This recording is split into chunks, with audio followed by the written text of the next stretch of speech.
Lumana Montardi, en la bonita fiesta de nos Mama, la Virgen del Carmen.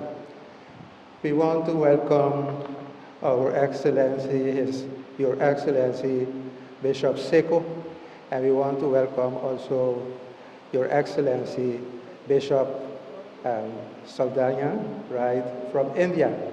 We are glad to have you here with us celebrating this feast of Our Lady of Mount Carmel today, and you both are a blessing for us. So let us start our Mass today with a great grace of God.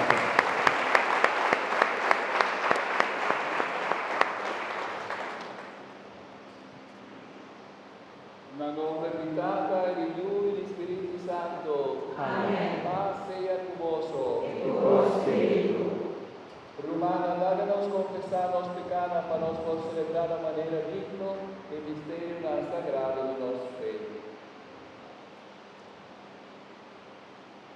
Mitad confesar a Dios Todopoderoso, librando y ignorando y presente, unida pecca lasciando, a pensamento e palabra, allora che la ansia e creazione, a mi gran culpa, e sei parola la Virgen Maria, durante il santo, il vostro di humana, y reza mamina, Señor nuestro Dios. Para Dios Todopoderoso, por mostraros misericordia, perdonarnos pecados y líbranos la vida eterna. Amén.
Lapiceros para regalar a la gente.